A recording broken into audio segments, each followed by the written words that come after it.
Negara, bangsa, dan masyarakat. Negara, bangsa, dan masyarakat merupakan tiga konsep yang saling berkaitan dalam kehidupan bernegara. Negara adalah organisasi yang memiliki kekuasaan tertinggi untuk mengatur kehidupan masyarakat dalam suatu wilayah. Bangsa merupakan kesatuan sosial yang terbentuk berdasarkan persamaan sejarah, budaya, dan identitas kolektif. Sementara itu, masyarakat mencakup seluruh individu yang hidup dalam suatu sistem sosial dan memiliki interaksi satu sama lain.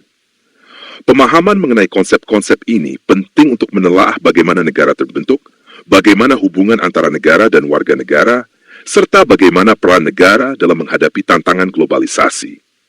Berikut ini adalah pembahasan mengenai konsep negara, bangsa, dan masyarakat. Pembahasan ini mencakup beberapa subkajian sebagai berikut. Konsep negara, bangsa dan unsur-unsurnya. Teori asal-usul negara, syarat-syarat terbentuknya negara, unsur-unsur negara, masyarakat dan struktur sosial, kewarganegaraan dan status warga negara, tujuan, sifat, dan fungsi negara, hak dan kewajiban warga negara, hubungan negara dengan warga negara, bentuk-bentuk negara dan pemerintahan, kedaulatan negara dan sistem hukum, peran negara dalam globalisasi, konsep negara, bangsa, dan masyarakat. Konsep negara. Negara adalah sebuah organisasi yang memiliki kekuasaan tertinggi dalam suatu wilayah tertentu untuk mengatur kehidupan masyarakatnya. Negara bertujuan untuk menjaga ketertiban amanan dan kesejahteraan rakyatnya melalui berbagai aturan dan kebijakan yang diberlakukan. Unsur-unsur negara meliputi wilayah merupakan area geografis yang menjadi tempat berdirinya suatu negara. Wilayah ini mencakup daratan, lautan, dan udara dengan batas-batas yang diakui secara hukum. Keberadaan wilayah sangat penting karena menjadi ruang hidup bagi penduduk dan tempat berjalannya pemerintahan. Contoh, Indonesia memiliki wilayah yang terdiri dari ribuan pulau seperti Jawa, Sumatera, Kalimantan, Sulawesi, dan Papua, dengan batas maritim yang berbatasan langsung dengan negara lain seperti Malaysia dan Australia. 2. Penduduk. Penduduk adalah sekumpulan orang yang tinggal dan menetap di dalam suatu wilayah negara. Penduduk terdiri dari warga negara dan orang asing yang tinggal sementara. Keanekaragaman penduduk sering menjadi salah satu kekuatan suatu negara dalam membangun budaya, ekonomi, dan sosial. Contoh, penduduk Indonesia terdiri dari berbagai suku seperti Jawa, Sunda, Batak, Minangkabau, Bugis, dan lainnya yang hidup berdampingan dengan budaya dan adat yang beragam. 3. Pemerintah gaya memiliki kewenangan untuk membuat, mengatur, dan menegakkan hukum demi terciptanya ketertiban serta kesejahteraan rakyat. Pemerintahan dapat berbentuk kerajaan, republik, atau sistem lainnya, tergantung pada konstitusi yang dianut oleh negara tersebut. Contoh, pemerintah Indonesia dipimpin oleh seorang presiden yang bertindak sebagai kepala negara dan kepala pemerintahan dibantu oleh para menteri serta lembaga-lembaga negara lainnya, seperti DPR dan Mahkamah Agung. Kedaulatan. Kedaulatan adalah kekuasaan tertinggi yang dimiliki oleh suatu negara untuk mengatur urusan dalam negerinya sendiri tanpa intervensi pihak luar.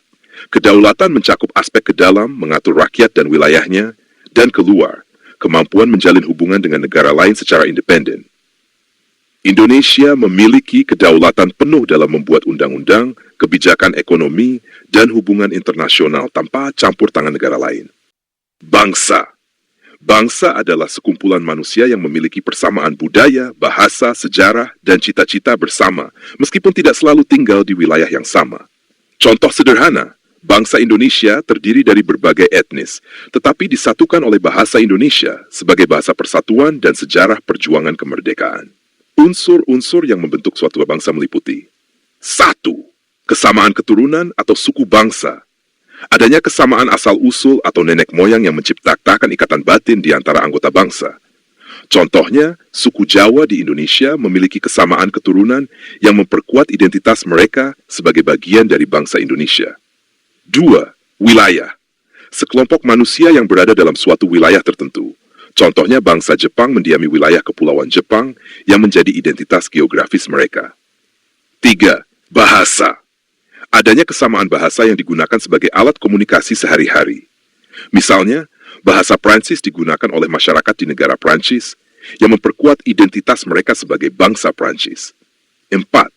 Adat istiadat dan kebudayaan. Adanya kesamaan adat istiadat dan kebudayaan yang menjadi ciri khas suatu bangsa. Sebagai contoh, tradisi upacara ngaben di Bali merupakan bagian dari kebudayaan masyarakat Bali yang menjadi bagian dari bangsa Indonesia. 5. Kesamaan dalam kepercayaan atau agama yang dianut oleh sebagian besar anggota bangsa. Contohnya, sebagian besar masyarakat di Arab Saudi menganut agama Islam, yang menjadi salah satu unsur pembentuk bangsa tersebut. 6. Sejarah bersama, pengalaman sejarah yang sama, seperti perjuangan atau penderitaan bersama yang menciptakan rasa senasib sepenanggungan. Misalnya, bangsa Indonesia memiliki sejarah perjuangan melawan penjajahan yang menjadi faktor pemersatu. 7. Dan tujuan yang sama. Adanya keinginan untuk bersatu dan mencapai tujuan bersama. Contohnya, keinginan untuk merdeka dan berdaulat yang dimiliki oleh bangsa-bangsa yang pernah terjajah. Teori asal-usul negara.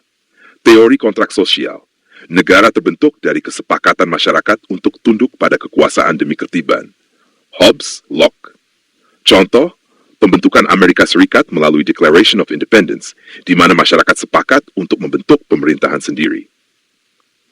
Teori penaklukan. Negara lahir dari hasil penaklukan oleh kelompok kuat terhadap kelompok lemah. Contoh, Kekaisaran Romawi yang terbentuk melalui penaklukan di wilayah di Eropa dan sekitarnya. Teori evolusi.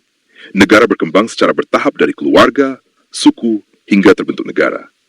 Contoh, kerajaan Inggris yang berkembang dari komunitas kecil keluarga dan suku menjadi negara modern. Teori ketuhanan. Negara diciptakan atas kehendak Tuhan. Contoh, Arab Saudi yang mengklaim kekuasaan berdasarkan ketentuan dan kehendak Tuhan sesuai ajaran Islam.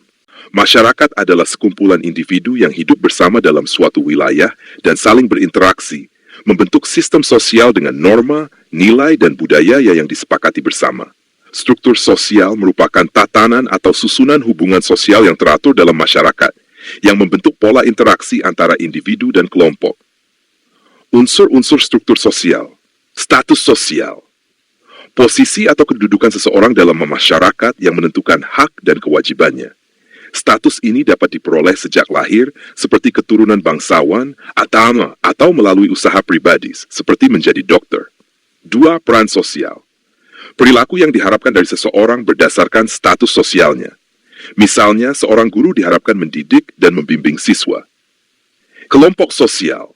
Sekumpulan individu yang berinteraksi dan memiliki kesadaran bersama sebagai bagian dari kelompok tersebut. Contohnya adalah keluarga, komunitas, atau organisasi. Institusi sosial, lembaga yang mengatur dan memenuhi kebutuhan dasar masyarakat, seperti pendidikan, agama, dan ekonomi. Misalnya, sekolah sebagai institusi pendidikan. 5. Norma dan nilai sosial, aturan dan pedoman yang mengarahkan perilaku anggota masyarakat.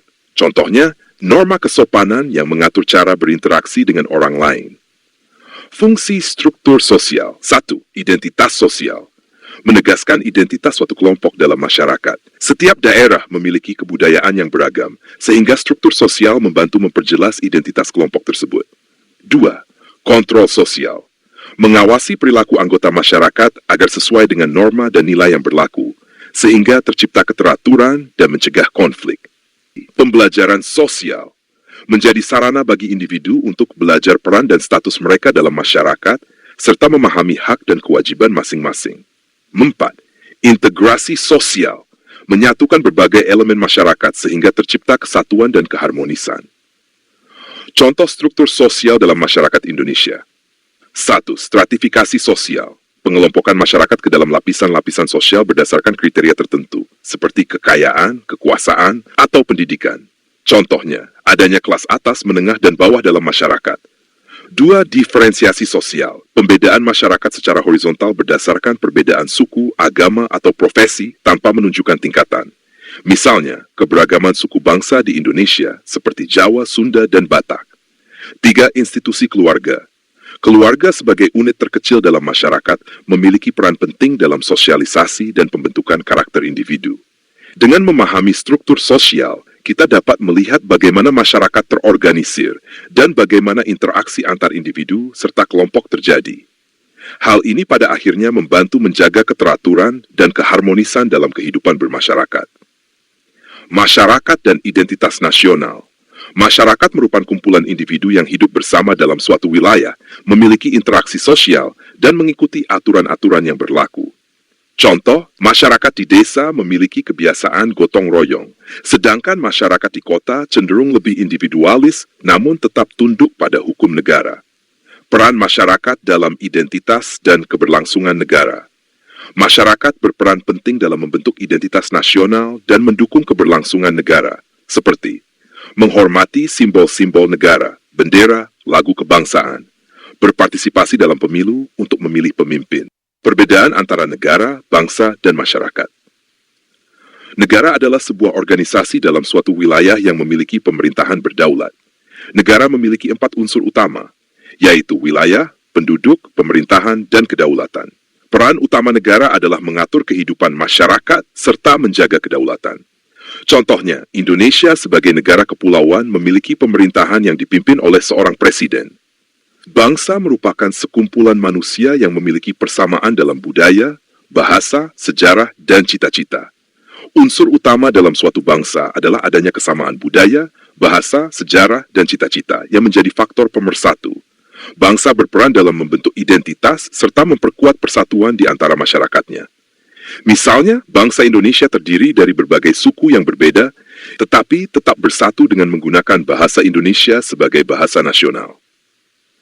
Masyarakat adalah kumpulan individu yang hidup bersama dalam suatu wilayah dan saling berinteraksi. Masyarakat terbentuk berdasarkan interaksi sosial, aturan, dan keberadaan wilayah tempat mereka tinggal. Peran masyarakat dalam kehidupan bernegara adalah menjalankan kehidupan sosial serta mendukung negara dalam berbagai aspek. Contohnya, masyarakat desa yang memiliki budaya gotong royong dalam kehidupan sehari-hari, atau masyarakat kota yang taat pada hukum yang berlaku. Peran masyarakat dalam keberagaman. Masyarakat juga berperan penting dalam menjaga persatuan dan kesatuan di tengah keberagaman. Dengan memahami perbedaan antara negara, bangsa, dan masyarakat, kita dapat melihat bagaimana ketiganya saling berhubungan dalam membangun kehidupan yang harmonis dan berdaulat. Pengertian kewarganegaraan. Kewarganegaraan adalah keanggotaan seseorang dalam suatu negara yang dibuktikan dengan adanya hak dan kewajiban timbal balik antara negara dan warga negara. Status ini memberikan hak untuk tinggal, bekerja, dan berpartisipasi dalam pemerintahan, serta kewajiban untuk mematuhi hukum dan membela negara. Unsur-unsur. 1. Hak dan kewajiban. Hak memilih dalam pemilu, mendapat perlindungan hukum, dan hak atas pekerjaan. Kewajiban membayar pajak, mematuhi hukum, dan ikut serta dalam bela negara. Contoh, warga negara Indonesia memiliki hak suara dalam pemilu, sementara kewajibannya adalah membayar pajak sesuai ketentuan. 2. Asas kewarganegaraan. Hak tempat lahir. Seseorang memperoleh kewarganegaraan berdasarkan tempat lahir. Contoh, seseorang lahir di Amerika Serikat otomatis menjadi warga negara AS, ius sanguinis. Kewarganegaraan diturunkan dari orang tua. Contoh, anak yang lahir dari orang tua warga negara Indonesia otomatis menjadi WNI. 3. Cara memperoleh kewarganegaraan. Kelahiran, anak yang lahir dari orang tua WNI. Naturalisasi, proses pewarganegaraan melalui permohonan dan syarat tertentu. Contoh atlet sepak bola yang mengajukan naturalisasi untuk membela tim nasional Indonesia.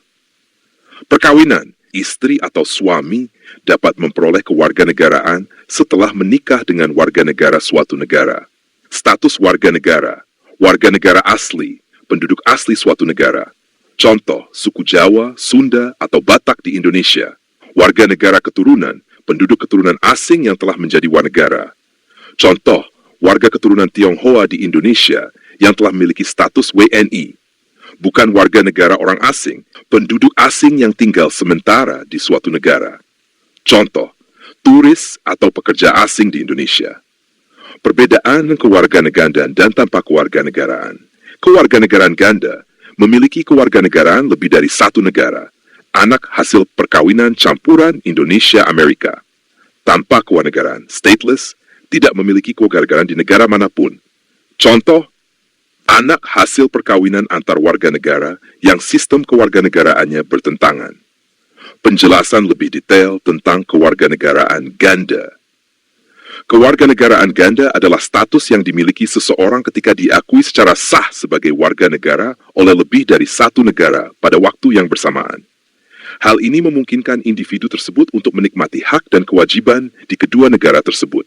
Kewarganegaraan ganda biasanya terjadi karena adanya perbedaan sistem pemberian kewarganegaraan di berbagai negara. Misalnya, berdasarkan asas Oley dan ius sanguinis keturunan. Contoh kewarganegaraan ganda. Seorang anak yang lahir dari ayah warga negara Indonesia dan ibu warga negara Amerika Serikat akan memiliki kewarganegaraan ganda, yaitu Indonesia dan Amerika, jika kedua negara mengakuinya. Indonesia menerapkan kewarganegaraan ganda terbatas untuk anak hasil perkawinan campuran, tetapi anak tersebut harus memilih satu kewarganegaraan saat menginjak usia 18 tahun sesuai dengan Undang-Undang Kewarganegaraan Nomor 12 Tahun 2001.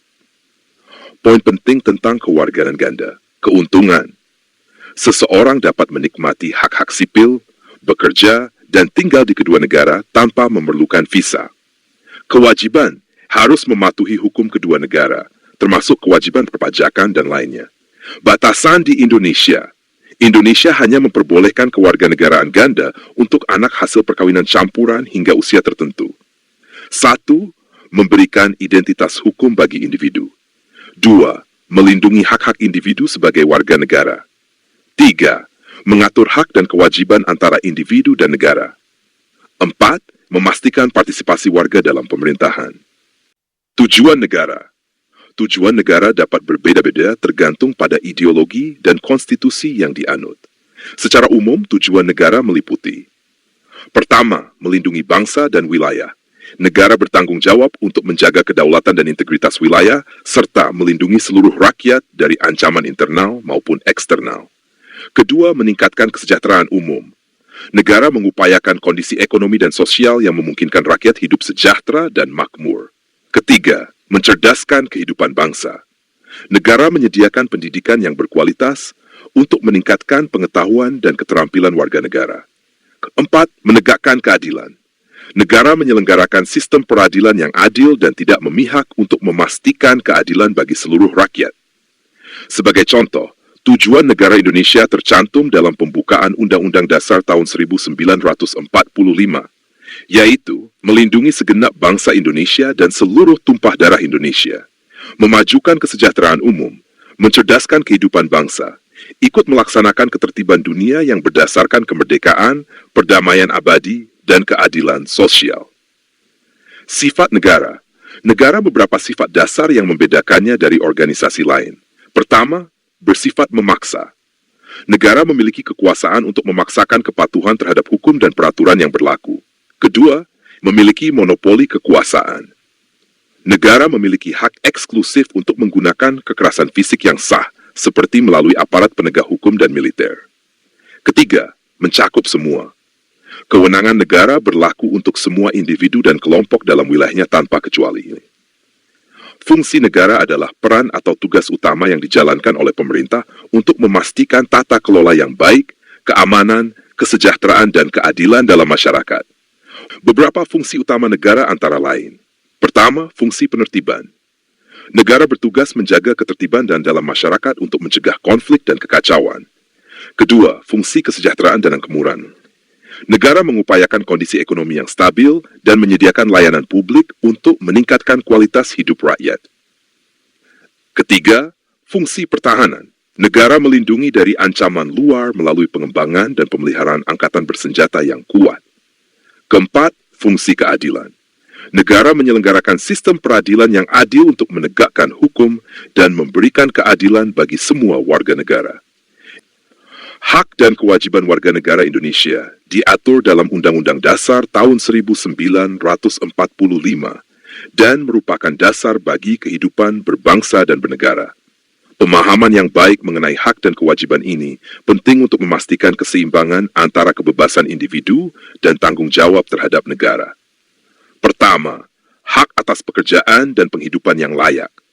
Pasal 27 ayat 2 Undang-Undang Dasar tahun 1945.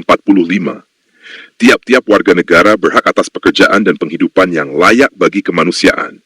Contoh, Setiap warga negara berhak mendapatkan pekerjaan dengan upah yang sesuai standar hidup layak. Kedua, hak untuk hidup. Pasal 28. A. Undang-Undang Dasar tahun 1945, setiap orang berhak untuk hidup, serta berhak mempertahankan hidup dan kehidupannya. Contoh, setiap individu berhak mendapatkan perlindungan atas nyawanya dan tidak boleh dihilangkan secara sewenang-wenang. Ketiga, hak atas kebebasan beragama. Pasal 28E ayat 1 Undang-Undang Dasar tahun 1945. Setiap orang bebas memeluk agama dan beribadat menurut agamanya. Contoh, warga negara bebas memilih dan menjalankan ibadah sesuai dengan keyakinannya tanpa paksaan. Keempat, hak atas pendidikan. Pasal 31 ayat 1 Undang-Undang Dasar tahun 1945. Setiap warga negara berhak mendapat pendidikan. Contoh, setiap anak Indonesia berhak mengenyam pendidikan dasar tanpa diskriminasi. Kelima, hak atas kesehatan. Pasal 28H ayat 1 Undang-Undang Dasar tahun 1945. Setiap orang berhak hidup sejahtera, lahir dan batin, bertempat tinggal, dan mendapatkan pelayanan kesehatan. Contoh, warga negara berhak memperoleh layanan kesehatan yang memadai dari fasilitas kesehatan. Kewajiban warga negara Indonesia. Pertama, menjunjung hukum dan pemerintahan. Pasal 27 ayat 1 Undang-Undang Dasar tahun 1945. Segala warga negara bersamaan kedudukannya di dalam hukum dan pemerintahan dan wajib menjunjung hukum dan pemerintahan itu dengan tidak ada kecualinya. Contoh, mematuhi peraturan lalu lintas saat berkendara. Kedua, ikut serta dalam upaya pembelaan negara. Pasal 27 Undang-Undang Dasar tahun 1945. Setiap warga negara berhak dan wajib ikut serta dalam upaya pembelaan negara. Contoh, mengikuti program wajib militer atau pelatihan bela negara jika diperlukan. Ketiga, menghormati hak asasi manusia orang lain. Pasal 28, Ayat 1 Undang-Undang Dasar tahun 1945. Setiap orang wajib menghormati hak asasi manusia orang lain. Contoh, tidak melakukan tindakan diskriminatif terhadap orang lain. Keempat, ikut serta dalam usaha pertahanan dan keamanan negara. Pasal 30 ayat 1 Undang-Undang Dasar tahun 1945. Tiap-tiap warga negara berhak wajib ikut serta dalam usaha pertahanan dan keamanan negara. Contoh, berpartisipasi dalam sistem keamanan lingkungan atau ronda malam. Kelima, menaati hukum dan pemerintahan. Pasal 27 ayat 1 Undang-Undang Dasar tahun 1945. Segala warga negara bersamaan kedudukannya di dalam hukum dan pemerintahan dan wajib menjunjung hukum dan pemerintahan itu dengan tidak ada kecualinya. Contoh, mematuhi peraturan perundang-undangan yang berlaku, memahami dan melaksanakan hak serta kewajiban sebagai warga negara Indonesia adalah kunci untuk menciptakan masyarakat yang adil, makmur, dan sejahtera. Hubungan antara negara dan warga negara merupakan interaksi timbal balik yang mendasar dalam bentuk satu bangsa. Negara memiliki peran untuk melindungi, mengatur, dan memenuhi hak-hak warga negara, sementara warga negara memiliki kewajiban untuk mematuhi hukum, berpartisipasi dalam pembangunan, dan mendukung kelangsungan negara. Peran negara terhadap negara. Pertama, perlindungan dan keamanan. Negara bertanggung jawab melindungi wilayah dan warga negaranya dari ancaman internal maupun eksternal. Contoh, pemerintah menyediakan angkatan bersenjata dan kepolisian untuk menjaga keamanan nasional. Kedua, penyediaan layanan publik.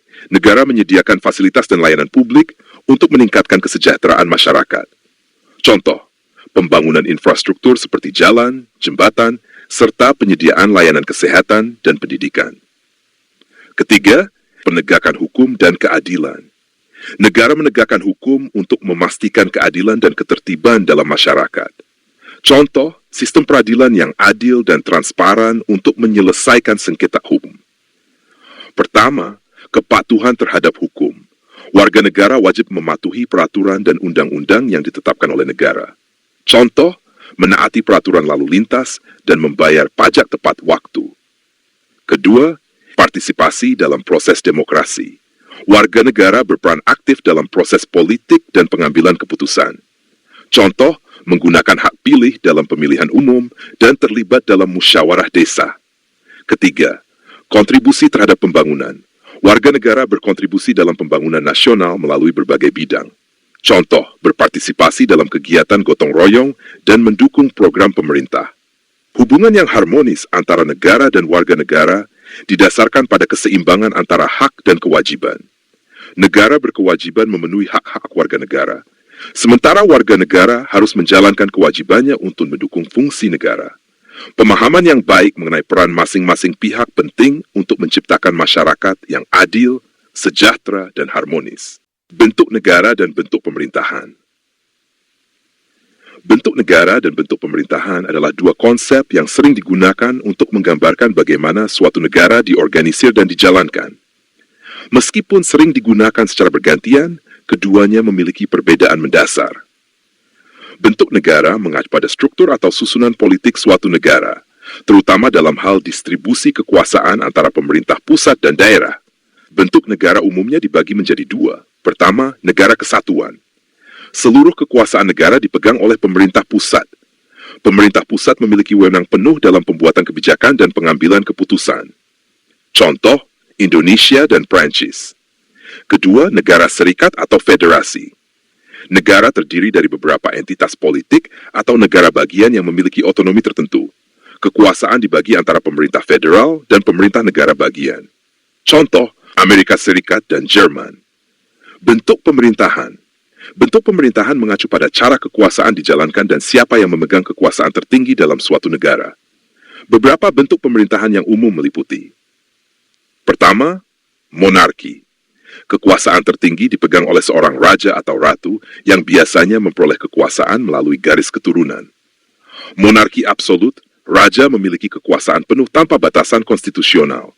Monarki konstitusional, kekuasaan raja dibatasi oleh konstitusi dan pemerintahan dijalankan bersama dengan parlemen. Contoh, Inggris, monarki konstitusional, Arab Saudi, monarki absolut. Kedua, republik. Kepala negara dipilih, biasanya seorang presiden, dan tidak berdasarkan garis keturunan. Kekuasaan berasal dari rakyat dan dijalankan sesuai dengan konstitusi. Contoh, Indonesia dan Amerika Serikat. Ketiga, oligarki. Kekuasaan dipegang oleh sekelompok kecil orang, biasanya dari kelas sosial, ekonomi, atau militer tertentu. Contoh, Afrika Selatan pada era apartheid. Keempat, demokrasi. Kekuasaan tertinggi berada di tangan rakyat yang menjalankan kedaulatannya secara langsung atau melalui perwakilan yang dipilih. Contoh, India dan Kanada. Kelima, tirani. Kekuasaan dipegang oleh satu orang yang memerintah secara sewenang-wenang dan otoriter. Contoh, rezim Adolf Hitler di Jerman. Keenam, aristokrasi. Kekuasaan dipegang oleh sekelompok elit yang dianggap memiliki keunggulan tertentu seperti kebijaksanaan atau kekayaan. Contoh, Prancis pada abad ke-18. Ketujuh, teknokrasi. Pemerintahan dijalankan oleh para ahli atau teknokrat yang memiliki pengetahuan khusus dalam bidang tertentu. Contoh, beberapa negara Skandinavia memiliki elemen teknokrasi dalam pemerintahan mereka. Kedelapan, timokrasi. Kekuasaan dipegang oleh individu yang memiliki kehormatan atau kekayaan tertentu. Contoh, Sparta kuno. Kesembilan, oklokrasi. Pemerintahan oleh massa atau mob rule sering kali terjadi setelah runtuhnya struktur pemerintahan yang sah. Contoh, beberapa periode dalam Revolusi Prancis. Setiap bentuk negara dan pemerintahan memiliki karakteristik, kelebihan, dan kekurangan masing-masing. Pemilihan bentuk yang tepat biasanya disesuaikan dengan sejarah, budaya, dan kebutuhan world. Kedaulatan negara dan sistem hukum. Kedaulatan negara dan sistem hukum adalah dua konsep fundamental yang saling berkaitan dalam pembentukan dan operasionalisasi suatu negara. Kedaulatan adalah hak eksklusif suatu negara untuk menguasai wilayah, pemerintahan, dan masyarakatnya tanpa campur tangan pihak lain. Kedaulatan mencakup dua aspek utama. Pertama, kedaulatan ke dalam. Kewenangan negara untuk mengatur urusan domestiknya sesuai dengan hukum yang berlaku. Rakyat harus tunduk dan patuh pada aturan yang ditetapkan. Kedua, kedaulatan keluar. Kemampuan negara untuk mengadakan hubungan dengan negara lain serta mempertahankan wilayahnya dari ancaman eksternal. Dalam hukum internasional, kedaulatan negara diakui sebagai kewenangan untuk melaksanakan hukum dalam wilayah yurisdiksinya, mengatur aktivitas hubungan internasional, serta mengalihkan kepemilikan properti asing dengan ganti kerugian yang ditentukan. Sistem hukum adalah kerangka aturan dan prinsip yang mengatur perilaku dalam masyarakat, yang ditegakkan melalui institusi-institusi. Dalam konteks negara, sistem hukum berfungsi sebagai landasan bagi pelaksanaan kedaulatan.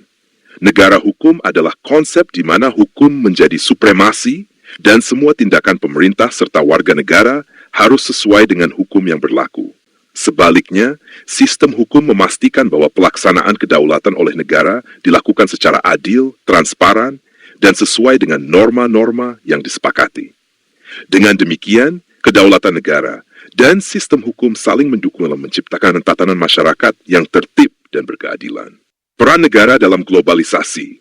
Globalisasi telah membawa perubahan signifikan dalam berbagai aspek kehidupan, termasuk ekonomi, politik, sosial, dan budaya. Dalam konteks ini, peran negara menjadi krusial untuk memastikan bahwa dampak globalisasi dapat dikelola dengan baik demi kepentingan nasional dan kesejahteraan masyarakat. Peran negara dalam era globalisasi. Regulasi dan kebijakan ekonomi. Negara memiliki peran penting dalam mengatur arus perdagangan dan investasi internasional. Melalui kebijakan fiskal dan moneter yang tepat, negara dapat memastikan stabilitas ekonomi domestik dan melindungi sektor-sektor strategis dari dampak negatif globalisasi. Regulasi yang efektif juga diperlukan untuk mengatasi isu-isu seperti kejahatan keuangan lintas batas dan penghindaran pajak oleh perusahaan multinasional. 2. Perlindungan budaya dan identitas nasional. Globalisasi seringkali membawa masuk budaya asing yang dapat mengikis nilai-nilai lokal. Negara berperan dalam melindungi dan mempromosikan budaya serta identitas nasional melalui pendidikan, media, dan kebijakan kebudayaan. Hal ini penting untuk menjaga kohesi sosial dan keunikan budaya bangsa. 3. Penegakan hukum dan kedaulatan. Dalam era globalisasi, tantangan terhadap kedaulatan negara semakin kompleks, termasuk ancaman dari aktor non-negara dan organisasi internasional. Negara harus memastikan penegakan hukum yang adil dan efektif, serta mempertahankan kedaulatan dalam pengambilan keputusan domestik. Pancasila sebagai ideologi negara Indonesia berperan dalam mempertahankan otoritas negara, penegakan hukum, serta melindungi hak-hak dasar warga negara. Kerjasama internasional. Globalisasi menuntut negara untuk terlibat dalam kerjasama internasional guna mengatasi isu-isu global seperti perubahan iklim, keamanan, dan kesehatan. Melalui diplomasi dan partisipasi dalam organisasi internasional, negara dapat berkontribusi pada solusi global sekaligus melindungi kepentingan nasional. 5. Penguatan kemandirian nasional. Negara perlu membangun strategi yang tepat dan kerjasama yang erat dengan negara-negara lain untuk meningkatkan kemandirian bangsa. Hal ini meliputi pengembangan kapasitas domestik dalam bidang ekonomi, teknologi, dan sumber daya manusia agar tidak terlalu bergantung pada pihak asing. Tantangan yang dihadapi negara. Meskipun memiliki peran penting, negara juga menghadapi berbagai tantangan dalam era globalisasi, antara lain, 1. Ketimpangan ekonomi. Globalisasi dapat memperlebar kesenjangan antara negara maju dan berkembang. Negara berkembang seringkali hanya menjadi penonton atau bahkan korban dari ekses negatif globalisasi. 2. Erosi kedaulatan. Intervensi organisasi internasional dan perusahaan multinasional dapat mengurangi kontrol negara atas kebijakan domestiknya. Penyebaran nilai asing. Masuknya nilai-nilai asing dapat mengancam nilai-nilai ideologi negara dan mempengaruhi pola pikir, sikap, serta perilaku warga negara.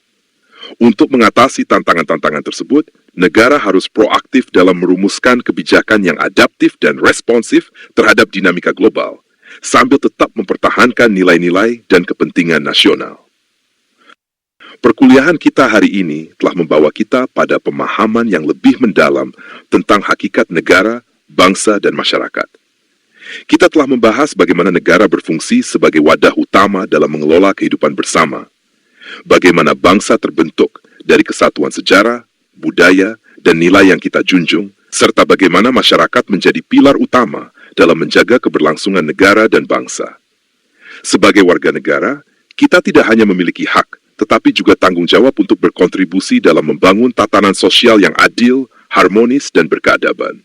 Sebuah bangsa yang kuat lahir dari masyarakat yang sadar akan peran dan tanggung jawabnya, serta negara yang mampu menjalankan fungsinya dengan bijaksana dan berkeadilan. Di era globalisasi ini, tantangan yang dihadapi semakin kompleks. Namun, dengan semangat persatuan, gotong royong, dan kesadaran kolektif, kita dapat menghadapi segala rintangan demi kemajuan bersama. Mari kita terus belajar, berpikir kritis, dan berkontribusi bagi negara serta masyarakat dengan ilmu yang telah kita peroleh. Semoga ilmu yang telah kita pelajari dalam perkuliahan ini menjadi bekal berharga dalam kehidupan kita, tidak hanya sebagai mahasiswa, tetapi juga sebagai warga negara yang bertanggung jawab. Terima kasih atas partisipasi dan diskusi yang luar biasa. Semoga kita senantiasa diberikan ilmu yang bermanfaat dan keberkahan dalam setiap langkah kehidupan kita. Wassalamualaikum warahmatullahi wabarakatuh.